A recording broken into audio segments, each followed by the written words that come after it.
Welcome back to Extra Holiday Games. I'm Extra Holiday, and I threw some iron in here just because I want to make a bucket. That's literally the only reason. So we're going to do that. I've got a crafting table here, and I can make a bucket so that I can grab some water and maybe put out some lava at some point down the line. And I'll just leave the rest in here. I don't necessarily need to have that on me. Hopefully I remember it on the way out, but yeah, I have a bucket and I am traveling with it. Have I been down here? I mean, obviously I've been down here. There are torches, but have I been down here recently is what I'm asking. Okay. All right. Okay, yeah, this just goes back here. Also, there's iron here that I didn't get. Guess I'll grab that. So, actually, I think this episode, hold on. Let me do some mental math here. I think this episode comes out on the day or the day before I will be streaming the new Pokemon remakes, specifically Shining Pearl. So, I guess as a little bit of a plug, hey, if you want to watch it, if you're up at 1 a.m. on Friday morning, and you want to watch someone do a Nuzlocke of Shining Pearl, I'm not going to do it all in one stream, by the way, but if you want to see someone start a Nuzlocke, I'll be doing that tomorrow morning as of the posting of this video. So yeah, I'll be doing a Shining Pearl Nuzlocke, and the selling point here is that it's what I'm calling a ramp lock, which is a Nuzlocke where each time I beat a badge without losing or get a badge without losing a Pokemon, I add another rule to the set of rules. So it starts out with just the standard Nuzlocke rules of if your Pokemon faints, it dies. If you can only catch one Pokemon per area, and you have to nickname all your Pokemon. And those are the only rules. I also included no legendaries, but that's not going to apply till later in the game. But also, yeah, no legendaries.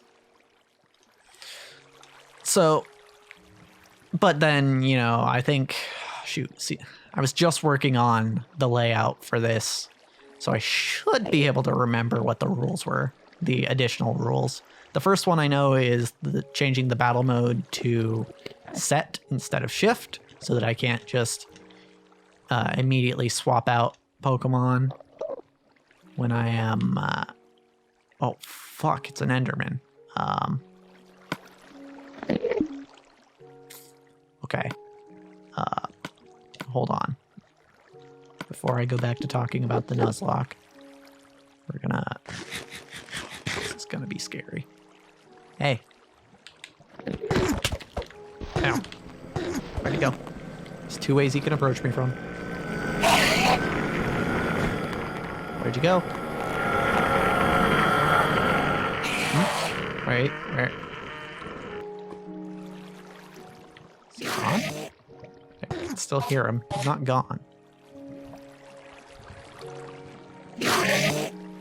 Literally only one direction he can come at me from.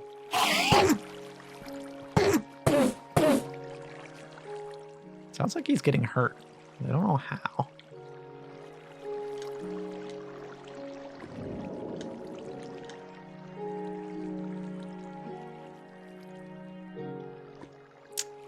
So yeah, first rule is changing the battle mode to set, where I can't.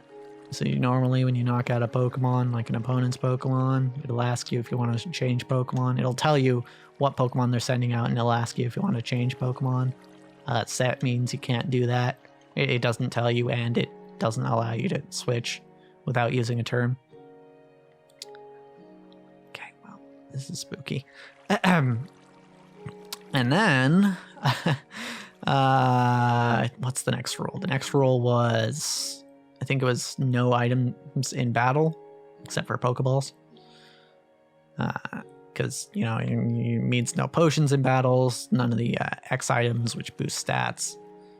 Nothing like that.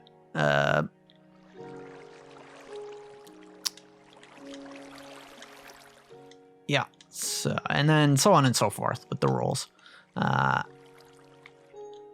So yeah, it's an interesting thing, I think. I don't know. I kind of did it in my Pokemon Sword Nuzlocke, because at one point I was like, all right, this is too easy. And then I was like, okay, well, I'm gonna add some rules to this to make it a little harder. I think I only ended up adding the set rule because I started losing Pokemon after that in my Sword Nuzlocke. But yeah, that's what I'll be doing on tomorrow morning. And you know what? I will also have the VOD up on YouTube afterwards, so you can watch that. Not on this channel. That'll be on Extra Holiday Records or Extra Holiday Records. I still haven't totally figured out how I want that one to read. But yeah, there will be VODs, and hopefully it'll be fun. I enjoyed doing the last Nuzlocke I did, the Pokemon Sword one on this channel, but there were some things about it that I didn't really like as much. Part of it was I kind of broke the rules sometimes. There's actually a couple. Well, first of all, initially I was kind of still debating it when it happened. But one of the rules I actually have that will be activating or potentially activating in my Shining Pearl Nuzlocke that I didn't do in my Sword Nuzlocke is the idea that when you run out of Pokemon in a battle, like, you know, all 6 of your Pokemon get knocked out, you lose. And I didn't do that in Sword because the game was still new at the time and I wanted to get through the game, right? Everyone was playing it and I was like, I want to, and, you know, just also I'm just super excited to play a new Pokemon game. So I was like, okay, I want to get through it as quickly as possible. However, with Shining Pearl, I've played Diamond and Pearl and Platinum for over 2,000 hours. Over 2,000 hours I played the 4th gen Pokemon games. And these are remakes of those games. And what I'll be playing is a remake of one of those games. So it's not like I'm racing to find out any plot points or stuff. Sure, there's new stuff that they've added that'll be cool to experience, but there's nothing like, I'm not dying to get through the game like I kind of was with Sword. So one of the rules that I've implemented for the Shining Pearl Nuzlocke, or that is possibly going to be implemented, it's one of the ones that can be added on, is if I run out of Pokemon in a battle, if all 6 of my Pokemon get knocked out in a battle, then that's game over. Even if I have Pokemon in the PC to replace them, I still have to start over, basically, or just play it off stream. But I'll probably start over is what will happen, and play it on stream still, unless it keeps happening, in which case I'll be like, all right, you know what, I just want to get through this game now. Honestly, even then, maybe I would keep playing it on stream. I don't know. I'll probably beat it on stream, even if I keep losing. That's what I'm trying to say. Because I have this thing where, like, if I start either on this channel or on my Twitch channel, if I start playing a game, I want to beat the game on one of those channels. and not just be like, all right, well, I guess we're just moving on to something else, because I don't like leaving things unfinished. Okay, that almost hurt me, but I landed in water. It is one of my mostly unspoken goals on this channel to beat every game that I start. And so far, I'm doing decent.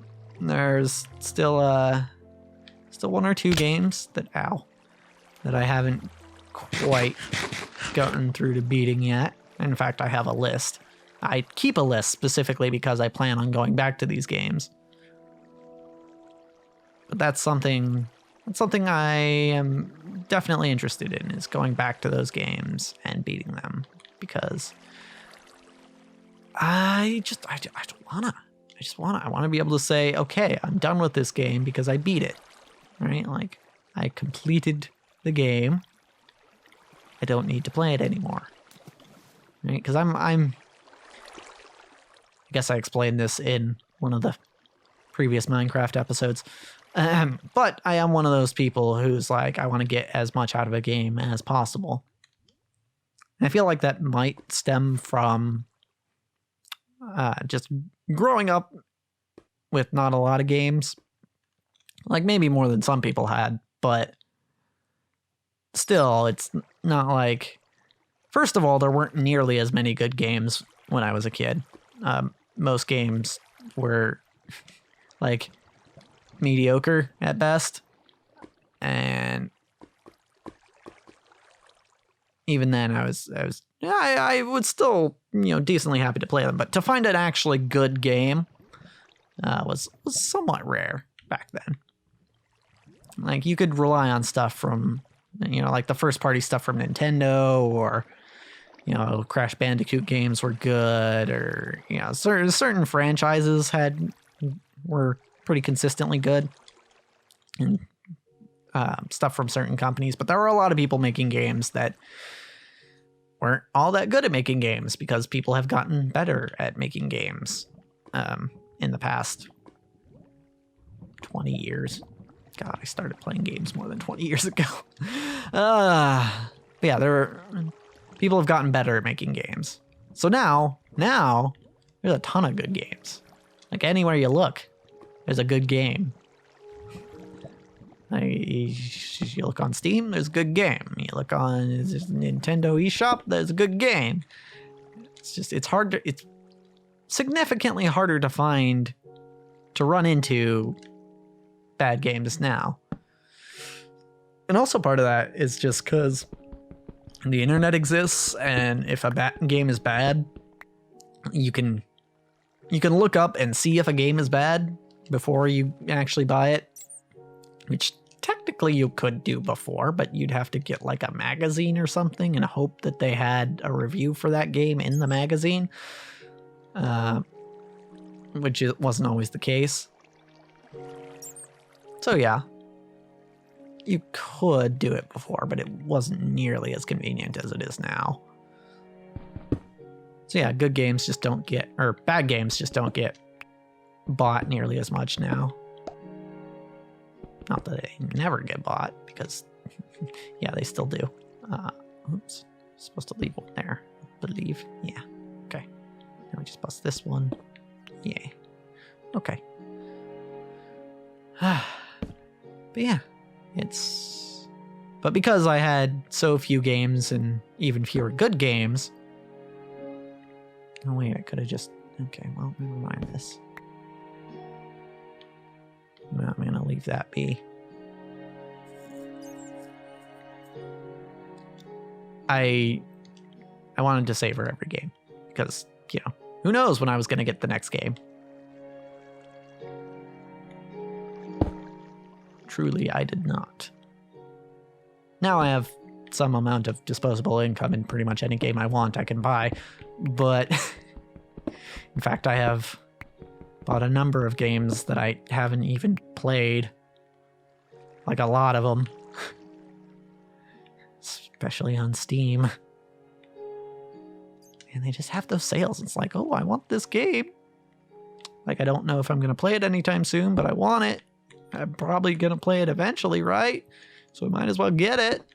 And then you get it, and you just don't play it. You just don't play it, because there's too many other things to play. Too many other things to do with your time. Even if you're not playing video games. You know? There's YouTube videos to watch, Twitch streams, Netflix shows, movies, all sorts of stuff. Like, truly, this is quite the time to be a consumer of entertainment. Oh God. Well, that almost blocked off the path. Glad it didn't. Yeah, there's just so much good content out there. And you know what? Hopefully, I'll be able to make some good content next time. Because, as for this episode, that's a wrap.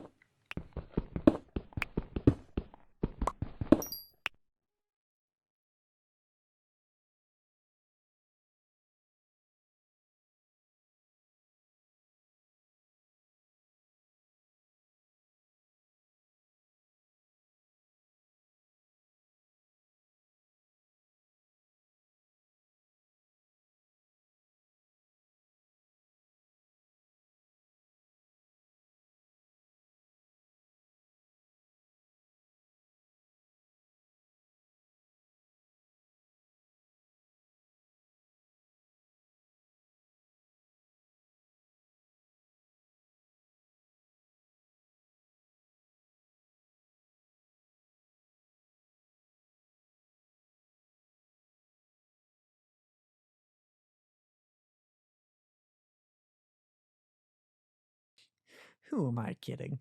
I never make good content.